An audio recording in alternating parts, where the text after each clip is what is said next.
Hey everybody, it is 7 o'clock in the morning. I'm about to head out on a job with Demario and John Ray and Jacoby.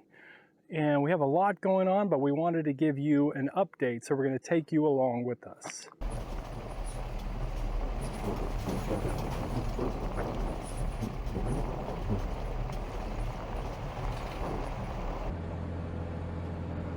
John, you sleeping? No, I'm resting while driving. Resting while driving? Yeah. I used to drive like that. Like a gangster? Like a gangster. Like a prankster. I want to be, I guess. Well, what do you guys want to talk about? Hard labor. Hard labor. Well, at least that's what we're getting ready to do. In the sweat of thy brow. You should eat burrito.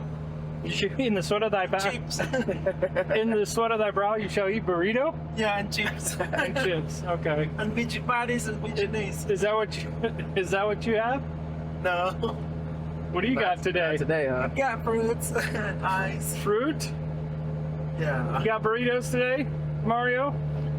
Nope, not today. Got some macaroni spaghetti. Macaroni spaghetti. Oh, we got sandwiches again.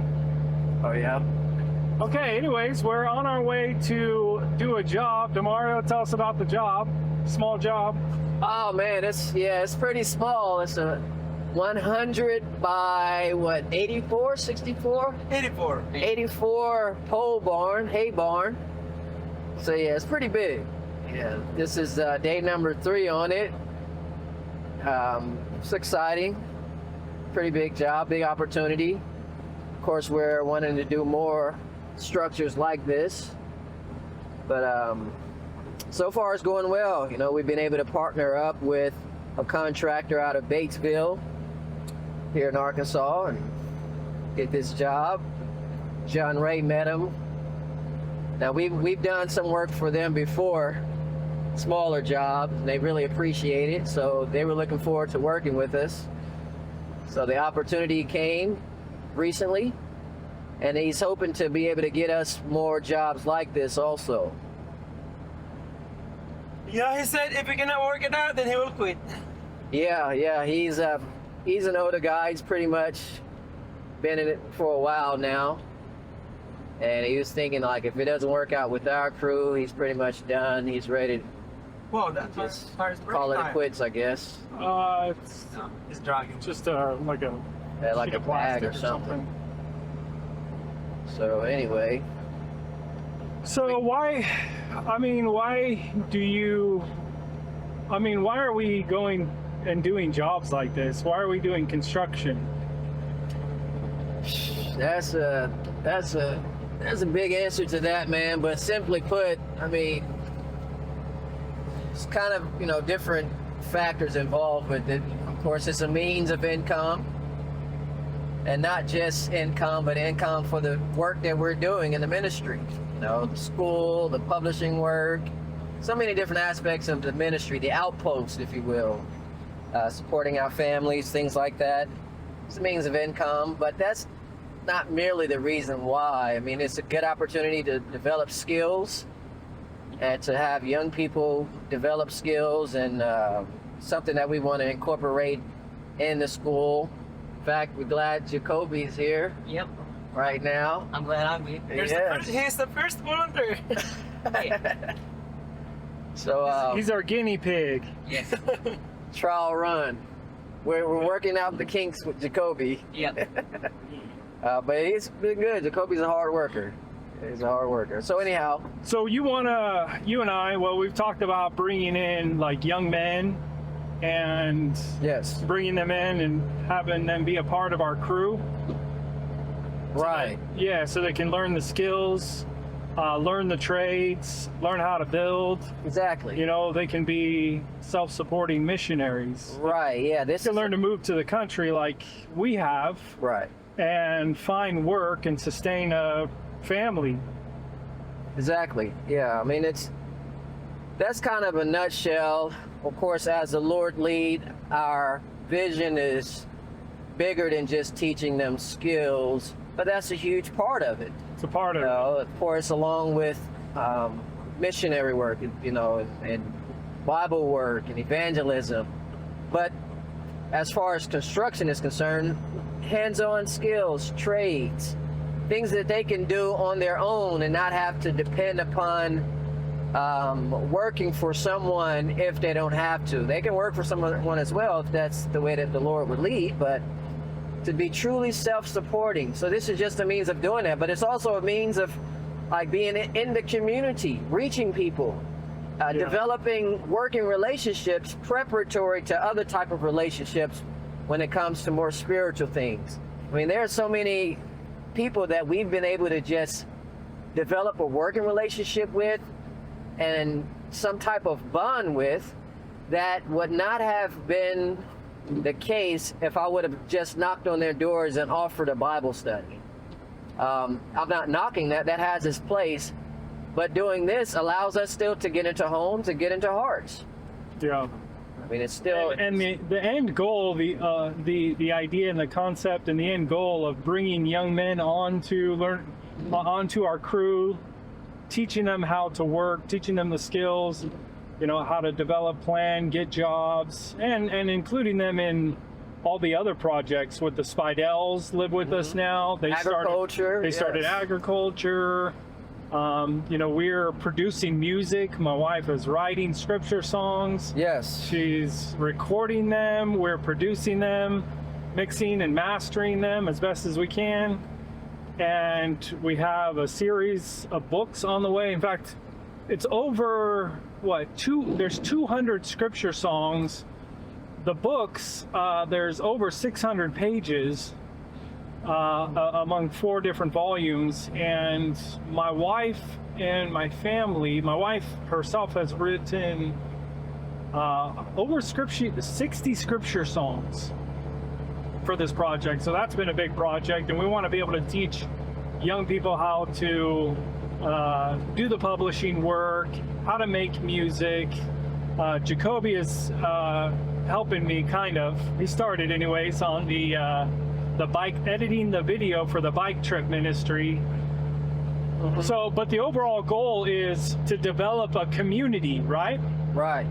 Yes. And then, you know, how to sustain that community in the country financially. Right, yeah.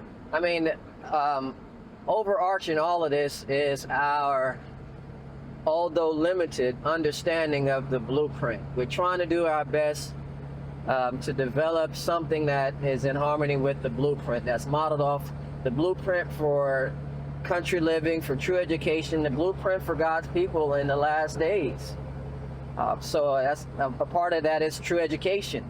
And that's kind of a bone that I have to pick with a lot of the ministries and the church especially, is we consistently talk about preparing people for the end times. Right. But that's all that happens. We're not actually helping people and preparing people for the end times in a practical way. That's the fan. Turn the fan down, son. So, I mean, that's, you know, that's in my mind, the vision that I have is that, you know, instead of building an institution, instead of building a church like all the other churches of Babylon, we need to build communities and bring families together and figure out ways to sustain people in the country.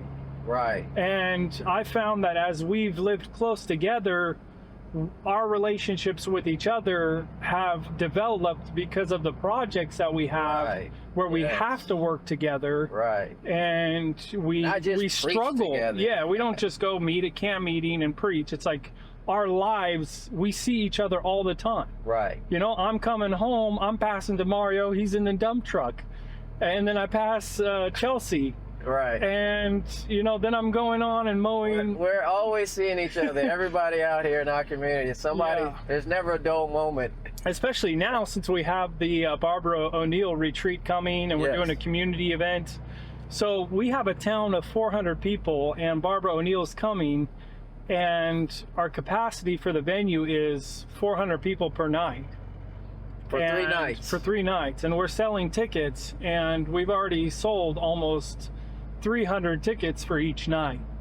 So it's essentially going to Double the capacity of evening shade, which is pretty incredible. And it's really eye-opening that this many people are interested in the health work. Right. And so I just see many doors opening from this opportunity. But because of that, we've had, like, I'm constantly texting Christina, Chelsea, you, like, we're all, I mean, you pulled up your phone, and how many messages did you? I had like 96 missed messages from the chat, from the group chat. It's like there's constant communication. I haven't been on my phone, and it's just one day I missed.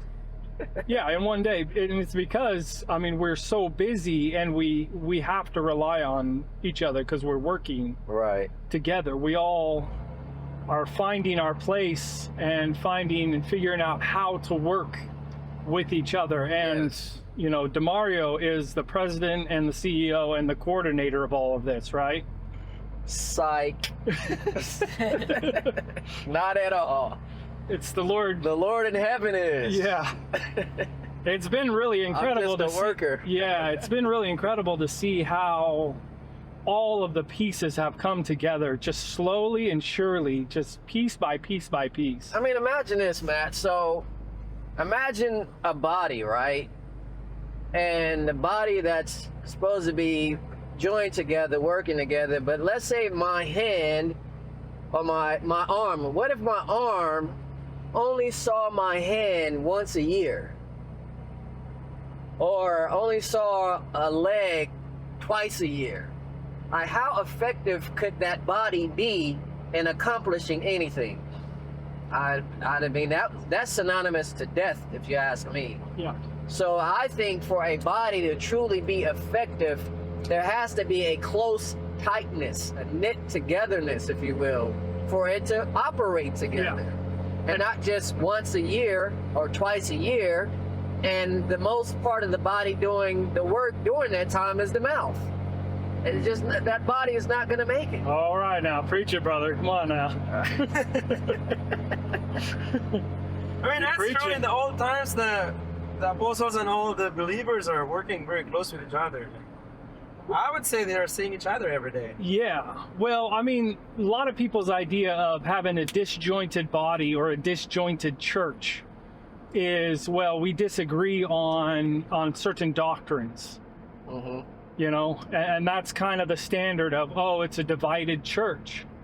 But people don't know what it means to have a united church. People think that you're not united if you're in like a conference or some, you know, man-made worldly organization, 501c3, that is what constitutes unity. Or if you agree with each other, that's what constitutes, you know, unity. But really, it's when like our lives are actually integrated with each other. Right. That's the united body, when the body is close, you know, connected in close proximity, and that's what the church is missing, clearly. Yeah. I mean, each local church should in some way be striving for that. I know that for many churches that's difficult, perhaps even impossible, but I think that's, at least on a local level, the local fellowship should be striving for that, whether they're conference or not. That's not for me to talk about right now, but at least on the local level, you may not be able to do it on a statewide level as much or anything like that, but each local fellowship should in some way be trying to actively work together, have a community that they're engaging in each other's life, because they're going to need each other, especially when things really lock up out here, and when the rubber meets the road and the time of trouble before us. Yeah, we're going to really need each other, and just seeing each other once a week and then not really even loving each other even in that's not going to get us through. Yeah, I mean, so many people have a Babylonian mindset of like, well, let me just give money to build up a big conference or buildings or ministry or whatever. And it's like, well, we need to start thinking about community, whatever, like if it's in the church organization or like independence, if it's among the non-Trinitarians or whatever group or whatever church. It's like, this is the way that God's people need to go. not towards building big institutions, but, you know, actually being a part of each other's lives. Yes. And finding ways to work together, to live together, you know, out in the country. It's been a huge blessing and a huge learning curve. So I was sharing with a few people recently how I kind of see us right now where we are as a community of believers, and I think where we are as a people of God in whole. So every nation, perhaps there's a few that are not, but most nations have an army. Nations around the world, they all have an army, some type of military presence. But not every nation is actively engaged in a war. But even though they're not engaged in the war, I guarantee you they are preparing or prepared in some way. And so it is with us. Yes, we are, of course, we're in a spiritual war all the time, but there is a serious battle ahead of us when it comes to the policies of the nation and the restrictions that are going to come upon us, all of that. I see that as a serious battle that's ahead of us, that I think right now God is preparing his army for that serious battle. Even though we're not actively engaged in the thick of the battle, we still must be preparing for it. But how are we preparing? It's not just intellectually. It has to be practical. It has to be something to where the army is learning right now how to work together, how to survive together, how to war together, and not just how to talk together or argue together or debate together, because it's going to be way deeper than that. So I kind of see us in that, you know, that condition. It's like we are still being prepared for what is to come. And so we're out here doing different jobs in construction. We have the health work that we're trying to develop, the publishing work, education, so many different factors that we're each trying to blend together and work on as an outpost, Evening Shade Outpost. And the Lord is leading. Yeah, and we want to, our little community, what we're working for and what we've been trying to do is build a model, you know, a blueprint or a model that can be replicated by other people in other areas. Right.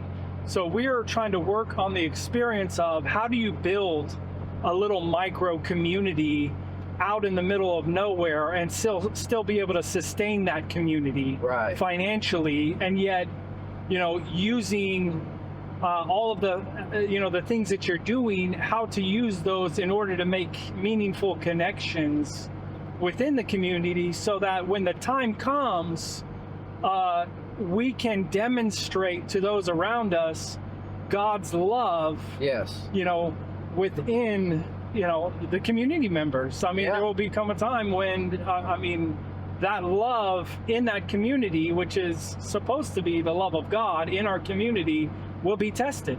Yes. And, and it's like we need to have that love for each other tested in the small things now together, in preparation for the bigger test to come.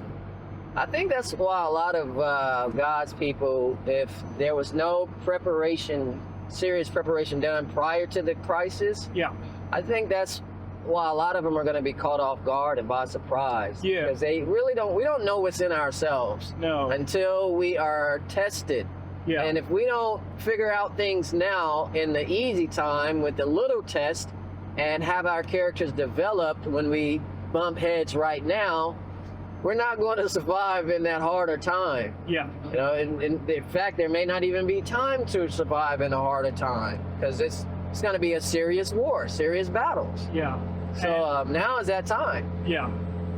Now is that time to prepare, to learn how to work with others, how to deal with different personalities, how to deal with times of frustrations, how to pray together, everything that's involved with this, you know, and also how to study together, how to come into harmony with biblical principles. There are so many dynamics. It's not just going to be a magic wand that God is going to wave over his people in that time and all of a sudden we're going to have that perfect unity. Yeah. It's just not going to happen that way. Yeah, I think one of the greatest deceptions as well is for God's people is to the deception to make them think that they've come out of Babylon because they've accepted the truth or true doctrines. That therefore I'm come out of Babylon, when Babylon and the concepts of Babylon and Romanism has pervaded every facet of society. Yes. And so what I envision is a completely different way to do church.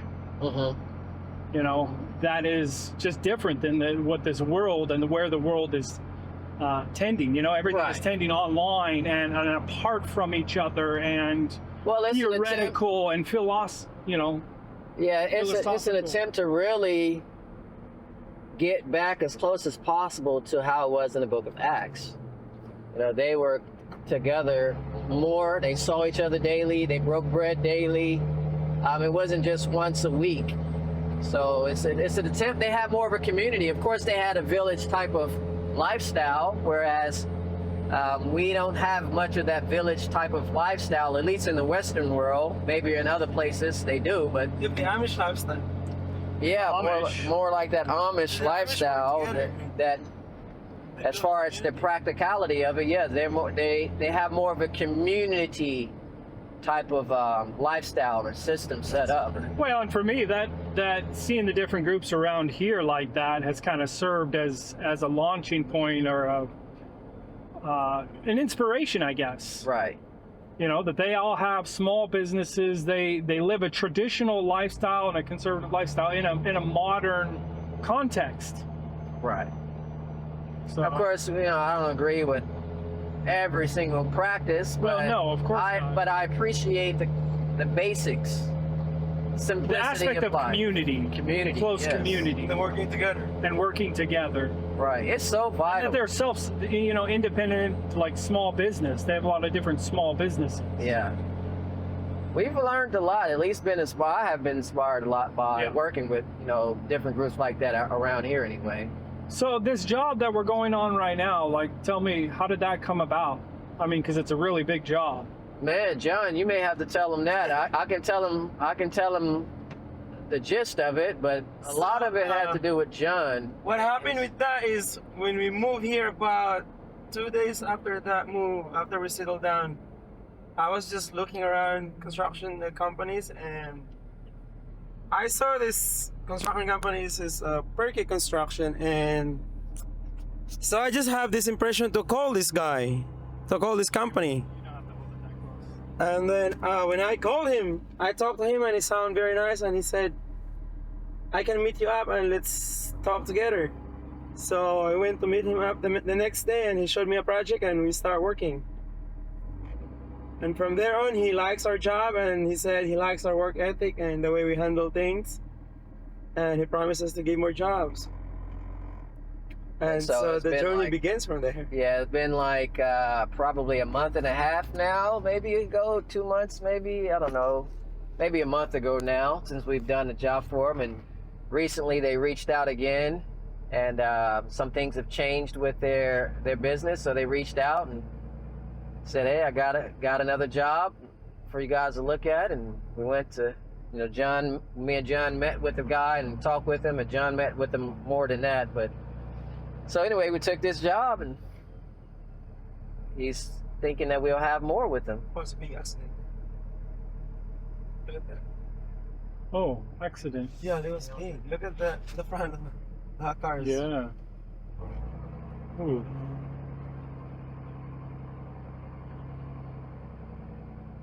Wow. Oh no. Oh no. Oh no.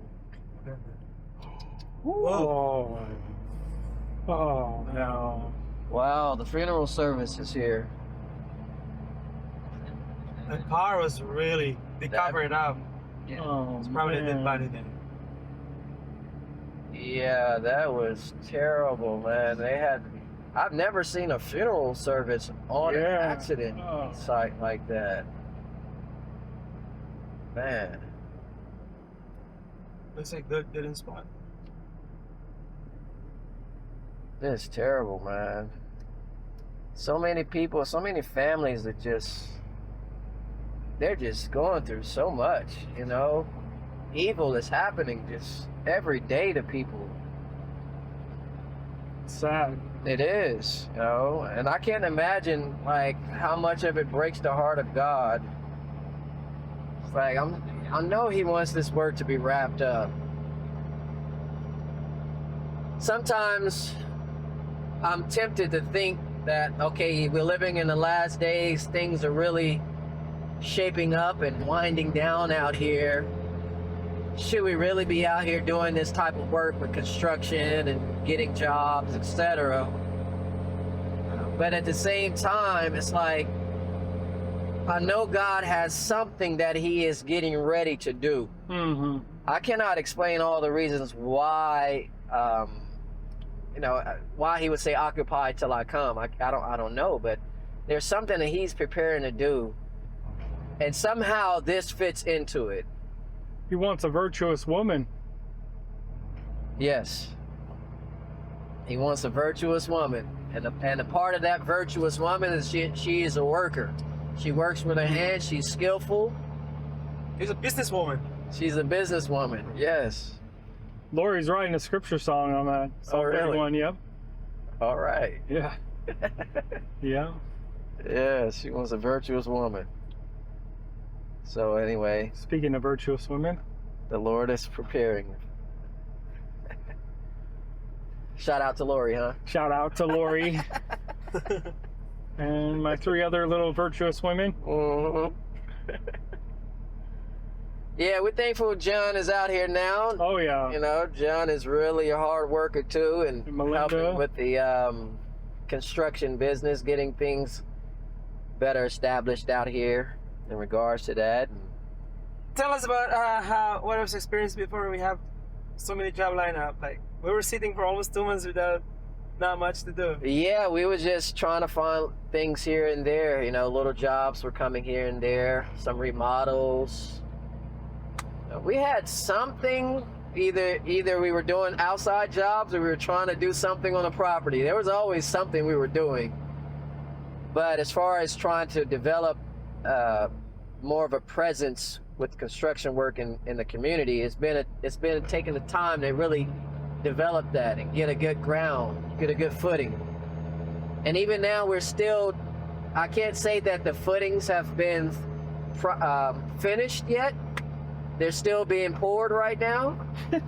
But I appreciate. We're still in the foundation. Yeah, we're still on the foundation for sure. But it's looking very promising, and we're hoping to be able to eventually have a good, solid construction crew that are consistent, and then we can also branch out from there and have more than one crews, and especially have the young people come out and learn as well. Right now, we're just not in the best position to just bring on a bunch of young men to help us. We're still getting some of the bugs worked out. We have some logistics to work out, much planning to do with the schooling, etc. But things are still in the making, and it's looking promising.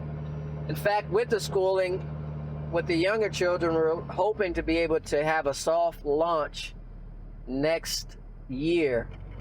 Since the schoolhouse is, I would say 98, 99% complete now with construction. There's just a few things that we have left to do now. Of course, we're living in it right now. So, but things are moving forward with that, and we're excited. But the Lord is not rushing, and so we are being patient, and we ask that everyone else be patient as well, as we ourselves are trying to figure out, okay, what steps that the Lord wants us to take. We've had enough of our own plans that have come to naught.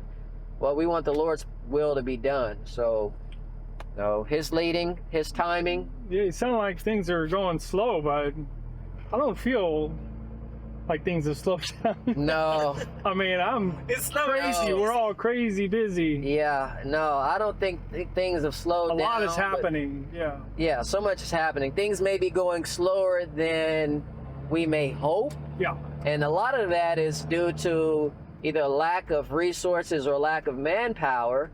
But Housing. or housing, yes. But we've Yeah. always had some work going on. We've never had a lack of work. Yeah, and that's one of the things that's preventing us. Eventually, we want to be able to put cabins on our property and continue to have lifestyle programs without Barbara O'Neill. We want young men to be able to come in and, work with DeMario. We can start training, and once we develop, a crew and a good system, we can start integrating and bringing more of them in. And but just need, It's time. it's just time and resources, and I think housing is the biggest one right now. It's Yes. figuring out, like, if we had students come, how, or when we do, where are we going to put them? Right, We literally don't have anywhere to put them right now. right. So And of course, I'm hoping to be able to get my own place established, which would then open up more Of the dorms. accommodation for the dorms, yeah, yep. which Of is course. something in the making. Of course, I have an idea as well of, building out a campground with some cabins Yes. and kind of getting a blueprint and a plan of where we're going to put them. And then as a student, we accept a student, we will give them a little plot of land on this campground, and they need to develop that as part of their education as well. Right. Yes. That they clear it out, we got to bring in utilities and have them build their own cabin, and then they can stay in it and So- raise funds for that, or however.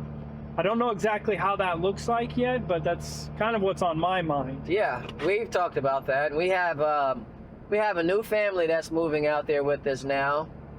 John and Anna, not this John, another John.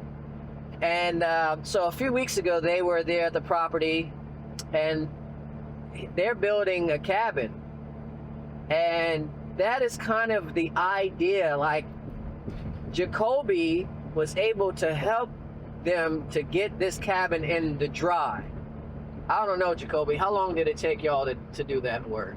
What would Yeah. you say? That in total, that 1 week. 1 week, right? 1 week. Yeah, it's just Yeah. over a week probably. And how was that? I mean, how was that experience? I know one of the days you had talked about how much you had to hammer Yeah, and your hand was hurting. it was good, but the first few days we went without using power Power tools? tools, so I was having to hammer all the timber by hand, using a hammer the whole time. Yeah. And by the end of the first 2 days, my hand was swollen and fat. But other than that, eventually we bought some power tools and were able to use the nail gun. But Right.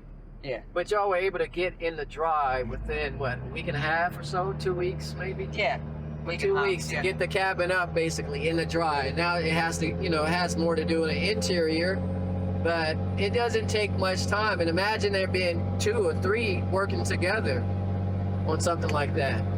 It's very doable. Very doable. In a short amount of time, and it was relatively inexpensive. Of course, they Right. still have to finish it out too, but Right, yeah. I mean, what do you suppose a cabin like that costs?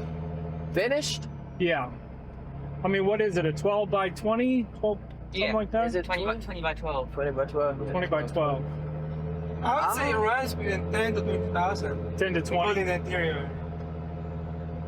without the labor, just for material costs. Yeah, How much? between 10 to 20. That- With the interior finished? Yeah, with the interior Finished. and everything. Ready to move in. You could easily build a couple lofts in it as well. Oh yeah. Yeah, so 10 to 20,000. Should be no problem for you, DeMario, right? If the bank will say You yes. got an extra, you got an extra 10. Maybe one G's, day. Definitely not now. Once we get paid all our loans, then that would be pretty easy. But there's no problem with my father. Somehow he'll provide that. Yeah. And that's, again, one of the reasons why we're out here doing what we can with the Yeah. construction, trying to build up the business end to bring in more income. Yeah. Well, and the eventual goal is to populate with cabins and even tent spots, and have maybe even like an outdoor pavilion where we can have meetings. Right, yeah, because eventually Camp we want to meetings. start having camp meetings on our property. We're just not ready yet. That's something that we're not rushing. And- Because we don't want to just be preaching Yeah. and preaching, We want to make it as practical as well in combination with that. And so if people want to just hear preaching, they can go to YouTube. Which is why I want to do a scripture song music camp for children. Yes. We're following the footsteps of Jesus. Jesus was working really hard with hammer, without power tools, and no phones, and he works really hard on the construction side. Do a really good carpentry at the same time doing preaching, doing his Father's business, and that's the pattern we're trying to do. Yes. That's right. We wish we had more details of that time in his life, but a lot of it we can't imagine because we know his character and his personality. Like I would tell my son at times, if he leaves something around, like his clothes unfolded, I'd say, well, Jesus would fold his clothes. You know, just simple things like that. Jesus would take care of his tools, I'm sure. And Oh yeah, the chisel is very sharp. He can cut a paper without crumbling. My arm's getting tired. That reminds me of how my dad worked, because my dad works like just hand tools, and it's amazing how he can cut a rafter with like perfectly cut furniture with just using hand tools, bare hands. yeah. So that throws us back in the days how Jesus is working. I was thinking yesterday we got quite a crew going on here. We got a white dude, a Filipino, a black guy, an Australian, and a Mexican guy. And you should have heard what the guy said. When one of the boss came yesterday, Yeah. and I went to talk to him, and then the first thing he told me that, I like that. Yeah, I like your guys there. They're so joyful while working hard. Yeah. So it's amazing that people can see Pick up on that. Mm-hmm. Yeah, they can. There's this spirit that they can pick up when they come to Yeah. Absolutely. the job without even saying a sermon today. Yeah, Sharing Bible. exactly. And that's what it's about, you know. That's a Bible study right there. We are the living The epistle. living epistles. All right, well, we're about to get there pretty soon, so we'll take you with us on the job site, show you what we're going to do today. What do you want to get done today? We're hoping to get everything done today and get it ready for the trials, but if we can't, then there's always a purpose for it. And that includes finishing the headers, basically getting all the headers put up. The layouts for the trials. Yep, getting Get everything braced up before we go for a family camp tomorrow. Yeah, we're going camping. Let's go invite everybody to All come. of us, our Yep. families. Gonna be camping tomorrow. Everybody's invited to come. Everybody's invited. Of course, Tell them where it is. by the time this video comes out, it'll probably already be past. Yeah. But invite them for the next camp. When is it? We don't know, but there's always next. At your place? My place now. My place is the Mario's place. Oh, that is too funny. I mean, Alright. that would be nice. We can make a family camp in the Mario's place or in your place, Yeah, rather in the woods, and eventually. Yep. try to do a primitive living for a couple of days. Like cook in the fire, cook without Oh, running water, no electricity, things like that. really? That would be really very interesting. Maybe It would be very interesting. Yeah, But fun. we'll have to plan that out for sure. It's not just gonna pop up on it. We're not No. gonna just do that. So just sleep on the ground with nothing? No, at No least we have a sleeping mosquito net. This isn't the tropics. Yeah. It gets cold at night. Yeah, we need to have blankets and mosquito nets because there are so many mosquitoes here. There's not a lot of mosquitoes. You got a lot of mosquitoes? Oh yeah. Really? Now it's In the cold. evening. The evening time there's a lot Oh, down there. Especially because it rains so much. It's really Yeah. humid and moist right now. But that would be something that we can do, like cook like a primitive way and do things like back in the days, no electricity, no wood stove, no propane. Survival. See, Survival, this yeah. right here, Survival camp meeting. this right here is a prime example as to how things happen out here with us. This is a prime This example. is a board meeting. Yeah, this is a board meeting right here. We just be talking and discussing and come up with things. Mm-hmm. Just like this. We've never even discussed this before. This is the first, you've just entered into our board meeting. Yep. This is how things get done Really fun. on the way to work. In passing. Yeah. Oh, wow. All right, my hand's getting tired.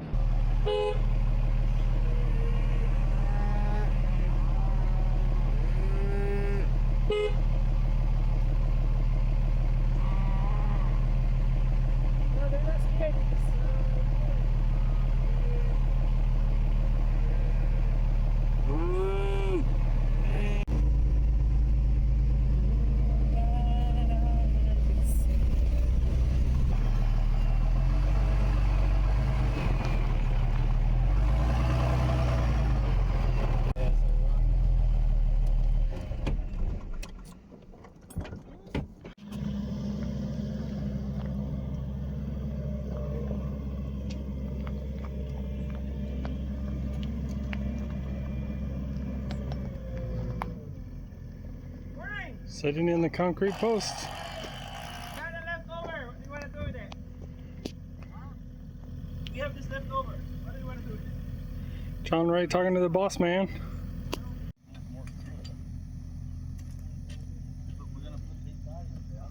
And Jacoby putting up the headers.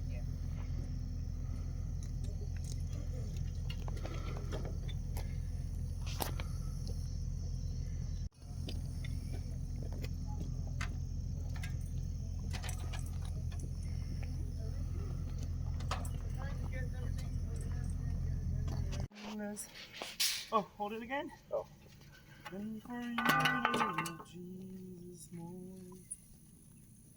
You gotta mark all of them right now? Probably need the longer tape. So. Hi, Demario. How'd it go today?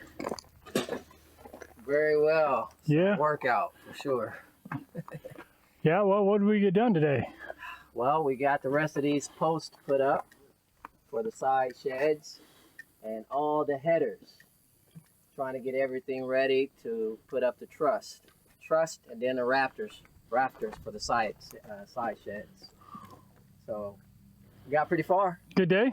Oh yeah, we got a lot accomplished. I don't think we got to where we expected to get, but there are some hiccups here and there, things that we have to fix, so that takes time. But yeah, we got a lot done. Pretty happy? Yes, sir. Yeah, it was a good day. You did a pretty good job today. I did? You did. Oh, thank you. Yeah, we fixed that post right there. Oh, you're happy about that? Yeah, it was pretty good. All right, well, we're packing up and getting ready to head back home. Yes, sir. Going camping tomorrow. Yes, sir. That's right. It's time to rest. Yeah. Yep, we get an early start on the rest. All right, well, we're on our way back home from a hard day's work, Hard days labor. hard day's labor. By the sweat of your brow. Getting too old for this stuff. It's keeping you young. I'll be sore all weekend. Anyways, we're just having a good time, chatting, talking about all sorts of different things. What's on your mind, Mario? Resting, Besides- honestly. Besides trucks and tools. Well, that's what we were just talking about. I mean, you know, when you're doing this type of work, you're always running into some truck issue, tools issue, some mechanical issue. Something needs fixed, replaced, repaired. Always got to fix something. That Yes. reminds me, I need to, I got to order, did I tell you my keypad went out on my mower? Yeah. I got to order a new keypad. They're going to be able to do that in Ash Flat? Well, I'm going to order it online, I Oh, think. okay. But I got to take it off and get the model number. Right. Probably need to do that tomorrow. But what I was saying earlier, though, is like as far as the movement of people, Yeah. we are really wanting to try to show a difference, especially among non-Trinitarians, as far as, did my tailgate open back there? No. It's up. It's closed. Okay. But just like show a difference. You know, we're just so focused on lip service. The same thing, you know? Yeah. Yeah, we were talking, Jacoby and I were talking while you guys were in Home Depot, and I mean, you and I have talked about this so many times Oh, over yeah. and over again, but I mean, I Yes. guess we haven't really shared too much, you know, where we're at on things, but I just don't feel satisfied, like fulfilled or satisfied, like it's God's will for me to just travel around and preach and go to camp meeting after camp meeting and just to see people come in the movement, leave, be so divided. I mean, there's nothing happening for young people. There's nothing happening for young people. What is anybody doing for children and young people? Right. That really bothers me. Yeah. Really bothers me. I don't get it, honestly. I mean, I know that each member in the body of Christ have their specific gifts. Yeah. And whatever those gifts are, we are to use them with all our hearts for the service of the Lord. I just have had a bad taste if our people as a whole seems to highlight and emphasize just the gift of speaking Yeah. or the gift of teaching. Yeah. And that gift has its place, but that's mostly what we talk about in our circles, you know, the latest theory or the latest doctrine or the new angle of this doctrine. And it's like, well, how are we being practical? What skills are we transferring over to the younger generation? Because it's going to be real tough out here. It's not just going to be merely head knowledge that's going to get them through or get us through. I know for me, I can't be satisfied with merely just preaching to you, talking to you. That has its place Yeah. and its time, but if that's all my ministry is about, no. Jesus' ministry, he did more healing than preaching. Yeah. So that tells me something. And it has to be more to the ministry than just preaching. Going and preaching to the choir at that. We're not even bringing in new people. We get happy when we see Adventists who are in the conference. Now they embrace the truth and they get out of the conference. We think that's it.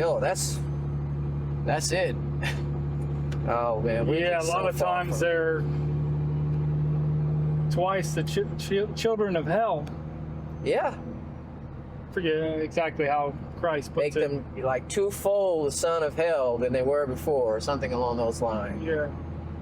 Yeah, we have to be very careful, man. It's just there's more to it that God has in store.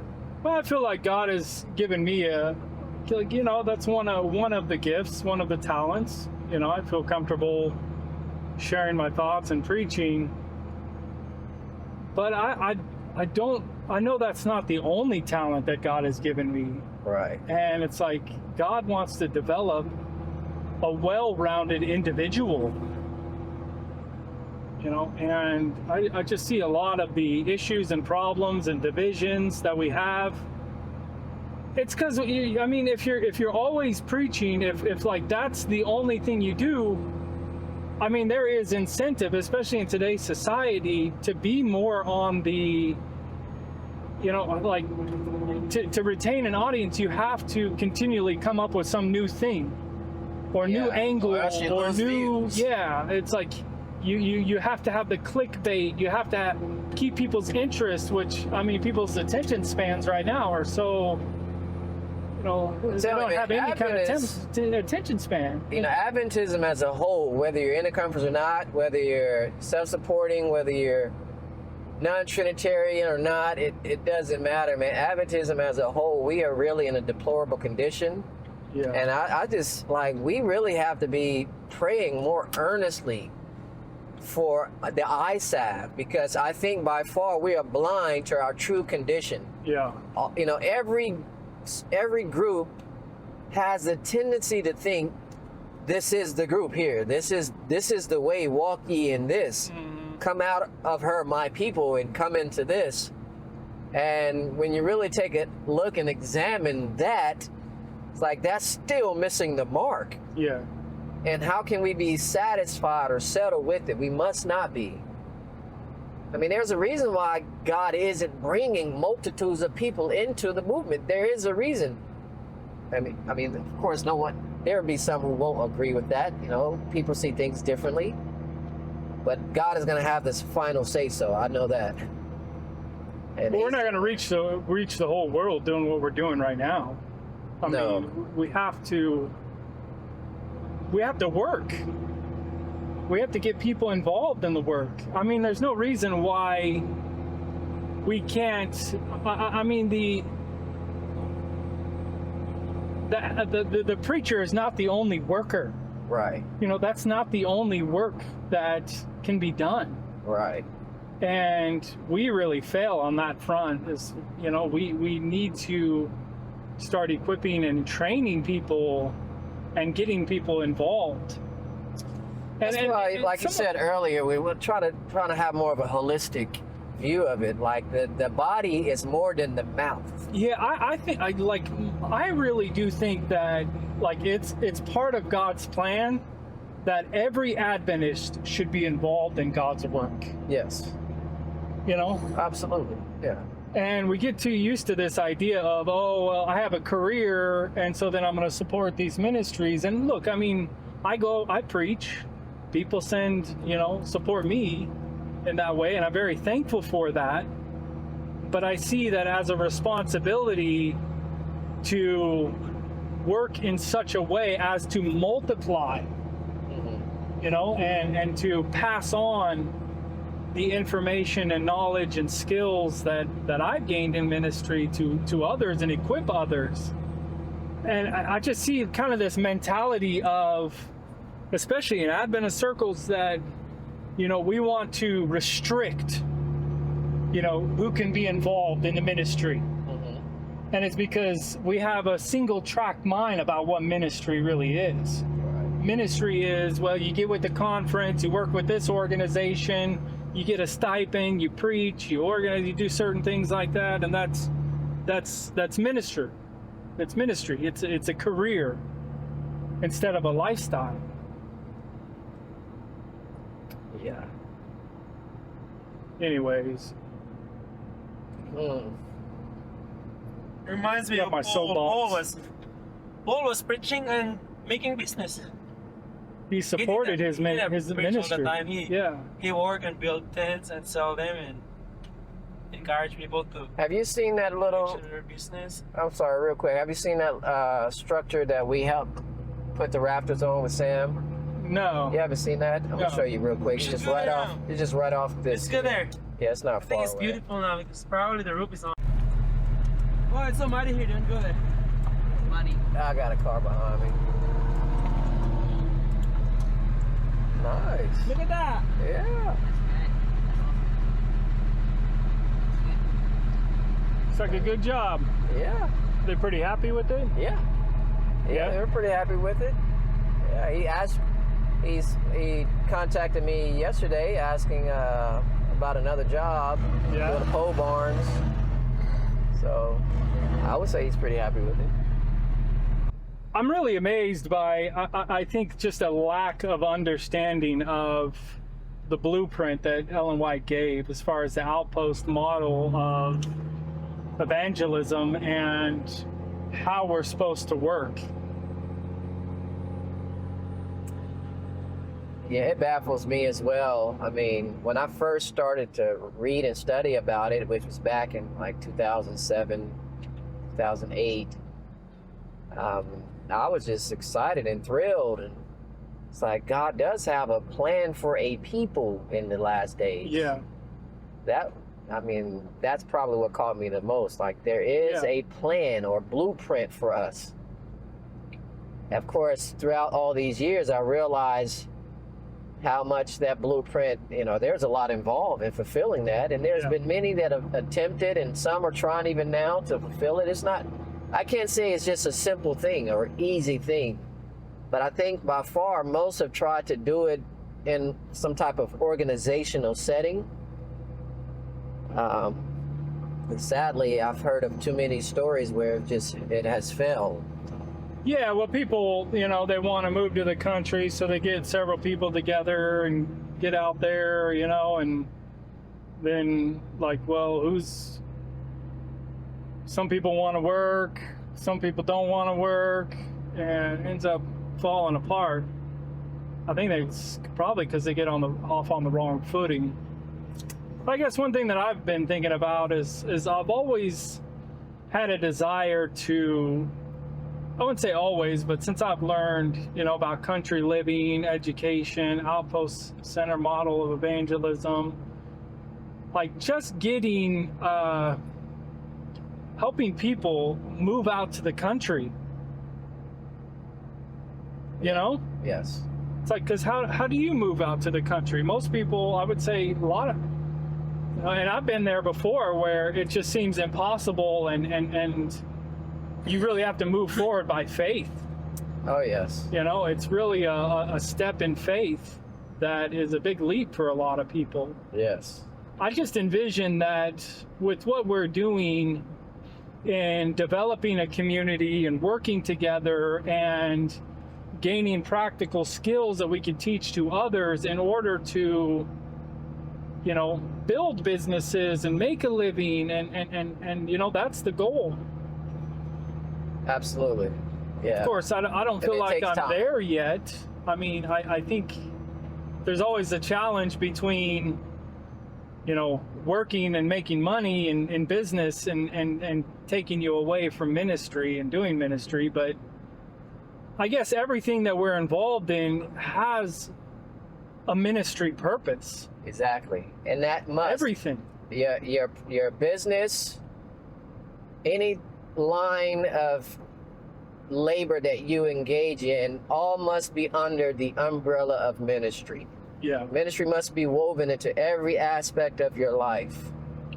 And oftentimes, though, we would have a tendency to separate business from ministry, but that should not be the case. Yeah. How can your business in some way advance the ministry? Because at the end of the day, that's what it's about, reaching souls. Yeah, and with that mindset, that's what I mean by every single Adventist should be involved in ministry and could be involved in ministry. Right. I mean, a small home lifestyle center, or a construction business where, you come on the job site and they notice a difference.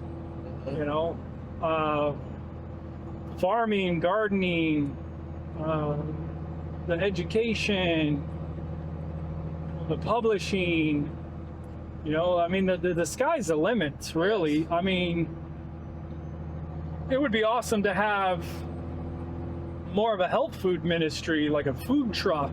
Right. Where we could have that's somebody, John had talked about before.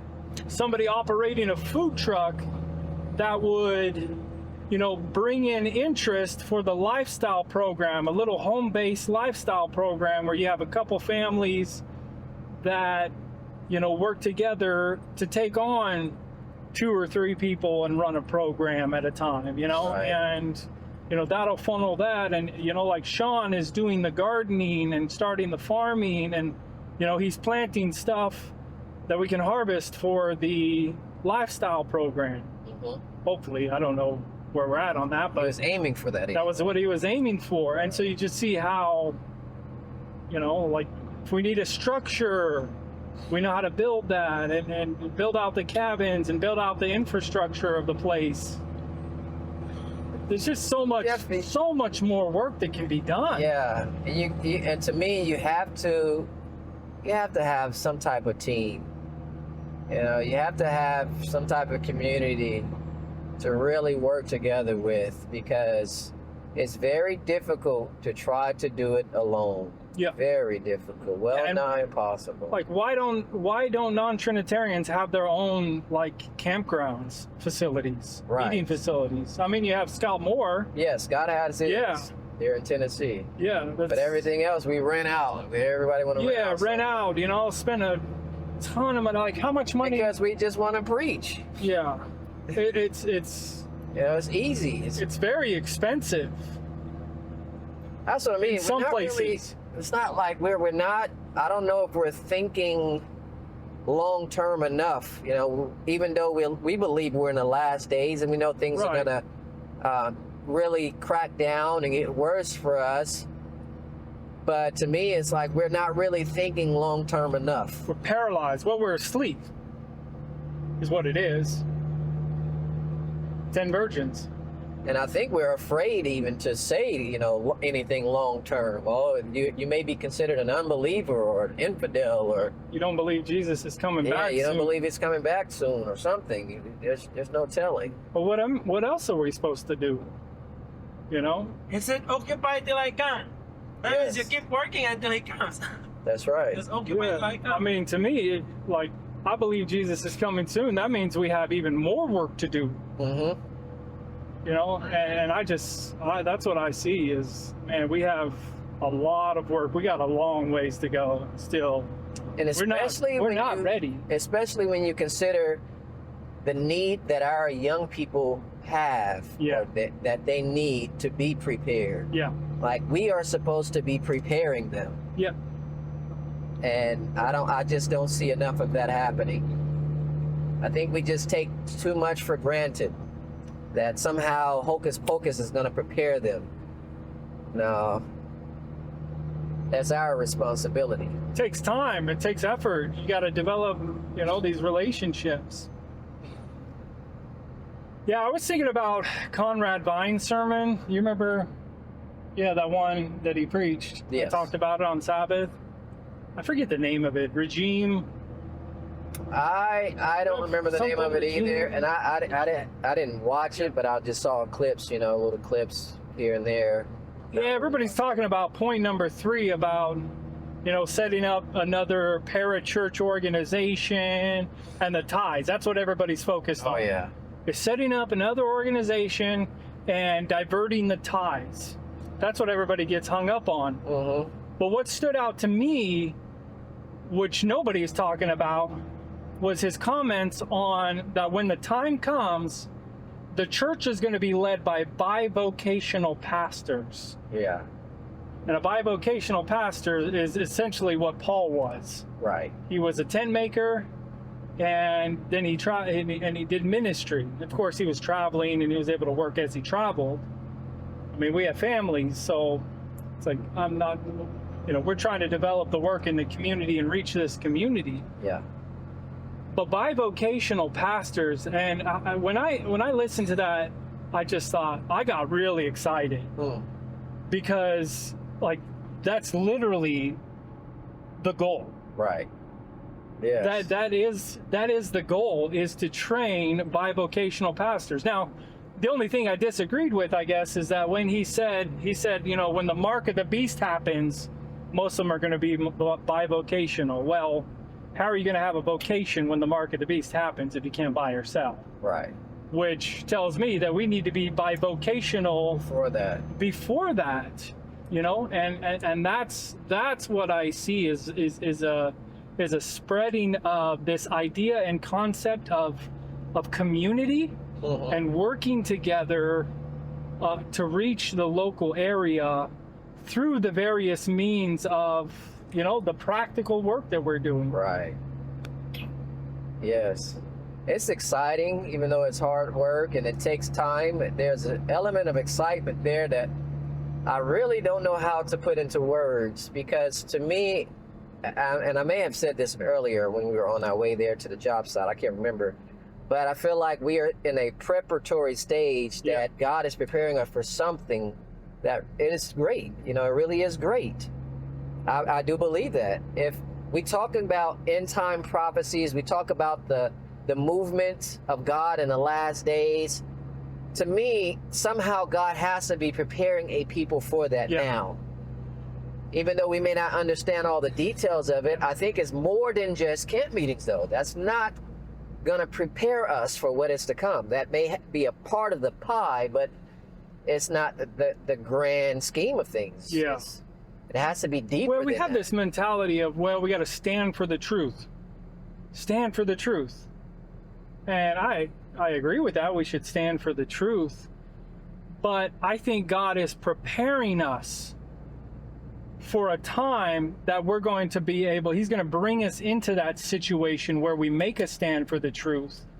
And it's going to be, you know, have a greater impact. Right. than what we consider now as standing for the truth. Exactly. You know? It's almost like this. This is the ironic thing about it. We may be so focused on preparing to stand for the truth about the Sabbath, but many of God's people are going to fall because they have not learned how to prepare for how to stand for the truth about turn the other cheek. Simpler truths. Yeah. That's what we're going to fall on, those smaller things. We think we're ready.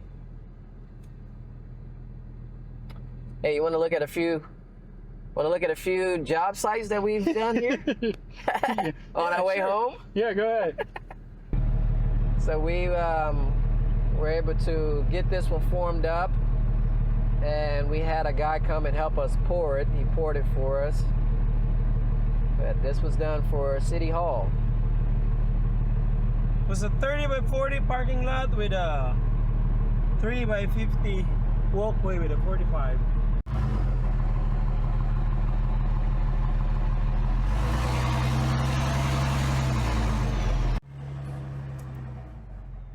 There is the next project that we're going to be bidding on. Yeah.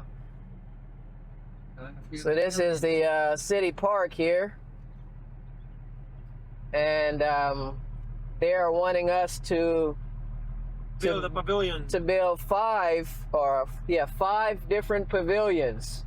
A little bit smaller than that one right there.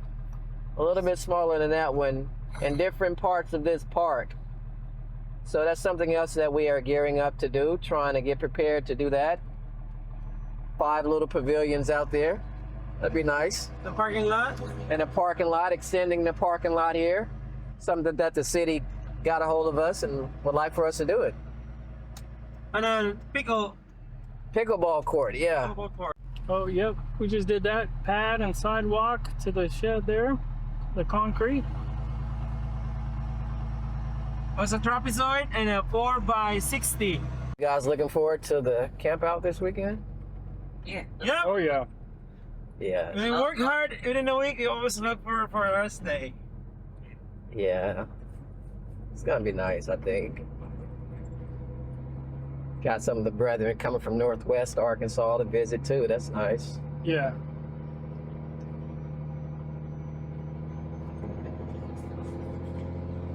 Yeah, so I mean, like, I don't feel like I feel like we're just in the beginning stages, to be honest. Yeah, same here. At the very beginning, and feel like we don't really know anything. Like every day is a new day to start. The Lord is showing us step by step, you know, Mm-hmm.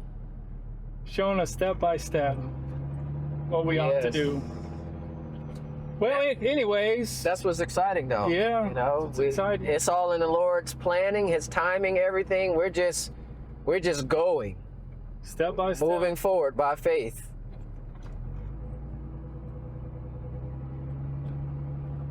That's why I said there's an element of excitement there. It's hard to put into words because there's also a seriousness as well. Yeah. There's a solemnity to it. Souls are on the line. And the glory of the Father is at stake. There's a lot there. Oh, we're hitting the gravel road here. It's Mhm. gonna get bouncy.